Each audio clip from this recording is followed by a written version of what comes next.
부동산 계약할 때 호구 안 들여면 이렇게 하세요. 이 순간이 마지막을 장식하는 정말 중요한 결정적 시간임을 아셔야 합니다. 이것까지 공개해야 할지 망설였습니다. 안녕하세요. 정보맨입니다. 집을 보든 땅을 보든 건물을 보든 부동산의 귀결은 계약으로 마무리됩니다. 아무리 발품을 팔고 손품을 팔아 부동산을 매입하더라도 계약을 잘못하시면 모든 것은 수포로 돌아갈 수도 있는 것입니다. 부동산을 파는 입장에서는 자기의 부동산에 대한 약점이 있다면 감추든지 잘 포장해서 팔려고 할 것입니다. 따라서 사는 입장에서는 이것을 찾으려고 노력하셔야 합니다. 이러한 탐색은 누가 대신해 줄 수 없습니다. 공인중개사는 중개하는 입장에서는 매도자와 매수자 간의 원활한 진행을 위해 최선을 다해 중개할 것입니다. 그러나 중개하는 공인중개사도 발견하지 못한 채 계약이 체결되고 매매가 완료된 다음 문제가 발생하여 분쟁이 나고 심지어 소송까지 가는 일도 있습니다. 이러한 일이 왜 일어나는 것일까요? 부동산 종류별로 잠깐 살펴본다면 첫 번째는 주거용 부동산을 매도하시는 분이 자신의 부동산 약점을 감추려는 경향 때문이고요.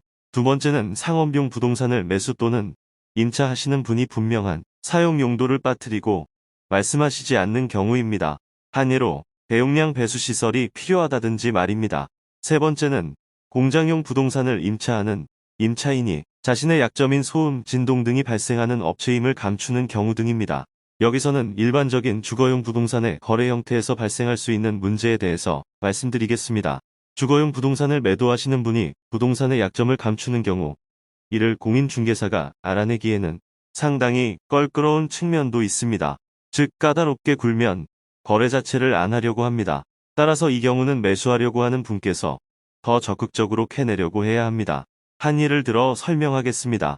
잔금을 치고 매매가 완료되어 입주하여 살다 얼마 되지 않아 천장에서 소량의 누수가 되는 경우를 발견했을 때 속아서 샀다고 난리를 칠 수밖에 없는 사항이 발생합니다.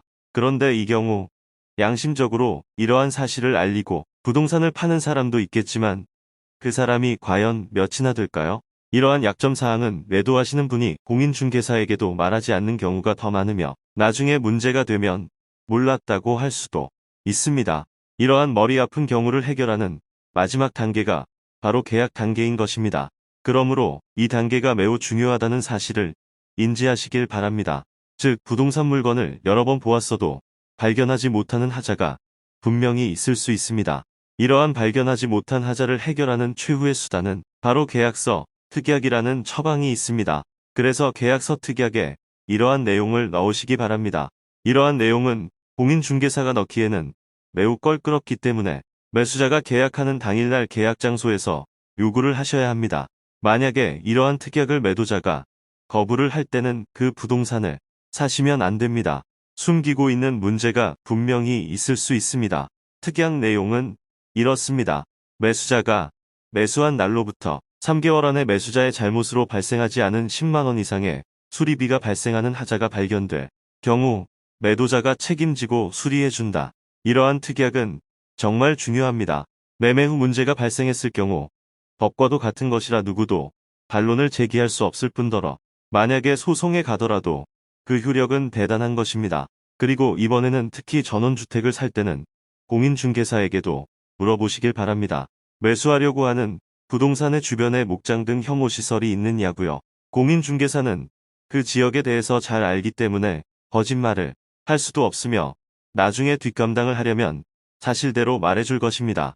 그리고 옵션이 있는 부동산을 매수 또는 임차하실 때는 옵션 품목을 일일이 나열하셔야 합니다. 예를 들면 원룸, 투룸 같은 경우 냉장고, TV, 세탁기 등 품목을 나열하고 제공해주기로 한다든지로 말입니다. 그리고 분양권 매입 시인데요.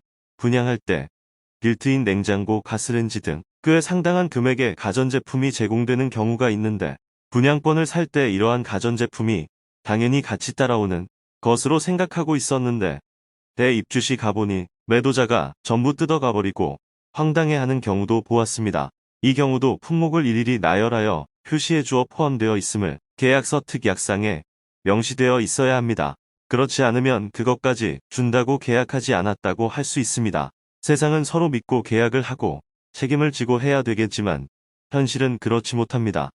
그리고 위에서 언급한 특약상 10만원의 금액은 고정된 것이 아니고 정하기 나름인 것을 부과하여 알려드립니다.